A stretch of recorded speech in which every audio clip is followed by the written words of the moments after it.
Forgiveness meditation എന്ന് കേട്ടിട്ടുണ്ടോ? അല്ലെങ്കിൽ പവർ ഓഫ് ഫോർഗീവ്നെസ് എന്ന് കേട്ടിട്ടുണ്ടോ? അതായത് മാനിഫെസ്റ്റേഷൻ്റെ ഏറ്റവും പ്രധാനപ്പെട്ട ഒരു ഭാഗമാണ് ഫോർഗീവ്നെസ് എന്നുള്ളത്. അതായത് ഇപ്പോൾ നമ്മൾ ആരോടെങ്കിലും വഴക്കിട്ടാൽ അല്ലെങ്കിൽ നമ്മൾ ഇഷ്ടമല്ലാത്ത ഒരു വ്യക്തിയെ നമ്മൾ കാണുകയാണ് എങ്കിൽ നമ്മുടെ എനർജി ലെവൽ സ്വാഭാവികമായിട്ടും താഴോട്ട് പോകുമെന്നുള്ളതാണ്. അവരെ കണ്ടുമുട്ടാൻ നമ്മൾ ആഗ്രഹിക്കുന്നില്ല. ഈ സമയത്ത് നമ്മളുടെ മനസ്സിൽ അവരോടുള്ള പകയും വിദ്വേഷവും വെറുപ്പുമാണ്. കാരണം പുതിയ കാര്യങ്ങൾ കടന്നു വരാൻ നമ്മുടെ മനസ്സിന് ഒട്ടും സ്പേസ് ഇല്ല എന്നുള്ളതാണ്.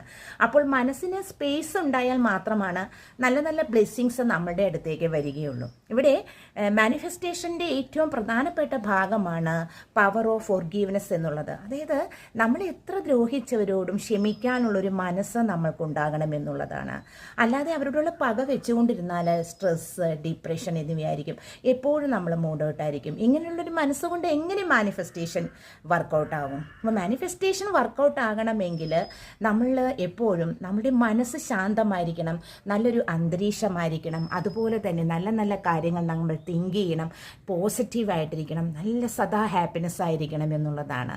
അപ്പോൾ മാനിഫെസ്റ്റേഷൻ്റെ ഏറ്റവും പ്രധാനപ്പെട്ട ഭാഗമാണ് ലോ ഓഫ് ഫോർഗീവ്നെസ് അല്ലെങ്കിൽ പവർ ഓഫ് ഫോർഗീവ്നെസ്, ക്ഷമിക്കാനുള്ള കഴിവ് എന്നുള്ളത്. അപ്പോൾ ഇന്ന് മുതൽ മാനിഫെസ്റ്റേഷൻ ചെയ്യുന്ന ഒരു വ്യക്തിയാണ് നിങ്ങളെങ്കിൽ ഫോർഗീവ്നെസ്സിൻ്റെ പ്രാധാന്യം മനസ്സിലാക്കുക, മറ്റുള്ളവരോട് ക്ഷമിച്ച് കൊടുക്കാനുള്ളൊരു മനസ്സ് നിങ്ങൾക്കുണ്ടാവുക എന്നുള്ളതാണ്.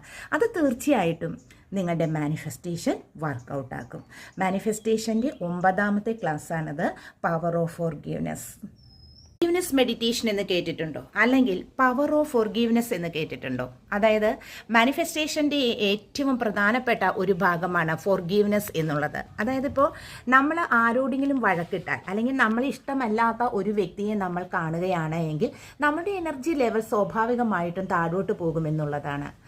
അവരെ കണ്ടുമുട്ടാൻ നമ്മൾ ആഗ്രഹിക്കുന്നില്ല. ഈ സമയത്ത് നമ്മളുടെ മനസ്സിൽ അവരോടുള്ള പകയും വിദ്വേഷവും വെറുപ്പുമാണ്. കാരണം പുതിയ കാര്യങ്ങൾ കടന്നു വരാൻ നമ്മുടെ മനസ്സിന് ഒട്ടും സ്പേസ് ഇല്ല എന്നുള്ളതാണ്. അപ്പോൾ മനസ്സിന് സ്പേസ് ഉണ്ടായാൽ മാത്രമാണ് നല്ല നല്ല ബ്ലെസ്സിങ്സ് നമ്മുടെ അടുത്തേക്ക് വരികയുള്ളൂ. ഇവിടെ മാനിഫെസ്റ്റേഷൻ്റെ ഏറ്റവും പ്രധാനപ്പെട്ട ഭാഗമാണ് പവർ ഓഫ് ഫോർഗീവ്നെസ് എന്നുള്ളത്. അതായത് നമ്മൾ എത്ര ദ്രോഹിച്ചവരോടും ക്ഷമിക്കാനുള്ളൊരു മനസ്സ് നമ്മൾക്കുണ്ടാകണം എന്നുള്ളതാണ്. അല്ലാതെ അവരോടുള്ള പക വെച്ചുകൊണ്ടിരുന്നാൽ സ്ട്രെസ്, ഡിപ്രഷൻ എന്നിവയായിരിക്കും. എപ്പോഴും നമ്മൾ മൂഡ് ഔട്ടായിരിക്കും. ഇങ്ങനെയുള്ളൊരു മനസ്സുകൊണ്ട് എങ്ങനെ മാനിഫെസ്റ്റേഷൻ വർക്കൗട്ട് ആകും? അപ്പോൾ മാനിഫെസ്റ്റേഷൻ വർക്കൗട്ട് ആകണമെങ്കിൽ നമ്മൾ എപ്പോഴും നമ്മുടെ മനസ്സ് ശാന്തമായിരിക്കണം, നല്ലൊരു അന്തരീക്ഷമായിരിക്കണം. അതുപോലെ തന്നെ നല്ല നല്ല കാര്യങ്ങൾ നമ്മൾ തിങ്ക് ചെയ്യണം, പോസിറ്റീവായിട്ടിരിക്കണം, നല്ല സദാ ഹാപ്പിനെസ് ആയിരിക്കണം എന്നുള്ളതാണ്. അപ്പോൾ മാനിഫെസ്റ്റേഷൻ്റെ ഏറ്റവും പ്രധാനപ്പെട്ട ഭാഗമാണ് ലോ